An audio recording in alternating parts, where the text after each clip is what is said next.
আজকে বানাবো আলু পনির বিরিয়ানি। এটা খেতে খুবই ভালো হয় আর বানানো খুবই সহজ।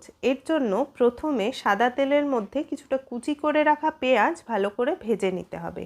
পেঁয়াজটা ব্রাউন হয়ে যাওয়ার পর এর মধ্যে দিয়ে দিতে হবে 3 কাপ মতো জল, স্বাদ মতো নুন আর কিছুটা কাশ্মীরি লঙ্কার গুঁড়ো। এরপর এর মধ্যে দিয়ে দেব 1 চামচ আদা বাটা আর 1.5 চামচ মতো রসুন বাটা। এটাকে ভালো করে মিশিয়ে নিয়ে এর মধ্যে দিয়ে দেব কেটে রাখা আলু। এরপর 1/2 চামচ মতো হলুদের গুঁড়ো এর মধ্যে মিশিয়ে দেব, দিয়ে দেব কিছুটা কেওড়া জল এবং সামান্য একটু মিঠা আতর। এরপর এটাকে ঢাকা দিয়ে রেখে দেব 10 থেকে 15 মিনিটের মতো, যাতে আলুটা সেদ্ধ হয়ে যায়। অন্য একটা দিকে কড়াইয়ে সাদা তেল গরম করে তার মধ্যে আগে থেকে কেটে রাখা পনিরগুলোকে ভালো করে ভেজে নেব। পনিরগুলো লাল লাল করে ভাজা হয়ে যাওয়ার পর একটা পাত্রে তুলে রাখব। আরেকটা দিকে একটা পাত্রে গরম জল করে নিয়ে তার মধ্যে দিয়ে দেব গোটা গরম মশলা এবং স্বাদ মতো নুন।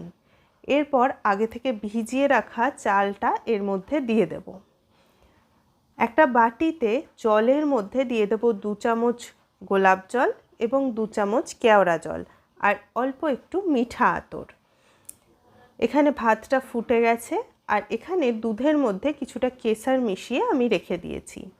এবার আলুগুলো সেদ্ধ হয়ে যাওয়ার পর গ্যাসের ফ্লেমটাকে একটু লো করে দিয়ে দিলাম টক দই, আমার বাড়িতে বানানো বিরিয়ানি মশলা। এটার রেসিপিটা আমি ডেসক্রিপশন বক্সে দিয়ে দেব। এবার দিয়ে দিলাম গোলাপ জল, কেওড়া জল আর মিঠা আতরের মিশ্রণটা এবং ভেজে রাখা পনিরগুলোও অ্যাড করে দিলাম।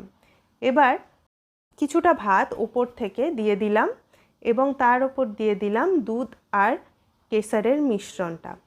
তারপর দিলাম কিছুটা কেওড়া জল, গোলাপ জল আর মিঠা আতর। এরপর বাকি ভাতটা ওপরে দিয়ে এর ওপর আবার কিছুটা কেওড়া জল, গোলাপ জল আর মিঠা আতরের মিশ্রণটা দিয়ে দিলাম এবং শেষে দিয়ে দিলাম কিছুটা ঘি। এর ওপর কিছুটা আবার বিরিয়ানি মশলা অ্যাড করে দিলাম। এবার ঢাকা দিয়ে একদম লো ফ্লেমে 20 থেকে 25 মিনিটের জন্য দমে রেখে দিলেই তৈরি হয়ে যাবে খুবই সুস্বাদু এই আলু পনির বিরিয়ানি। যদি আপনাদের রেসিপিটা ভালো লেগে থাকে প্লিজ আমার চ্যানেলটাকে সাবস্ক্রাইব করবেন। ভিডিওটা ভালো লেগে থাকলে লাইক করবেন এবং সবার সাথে শেয়ার করবেন।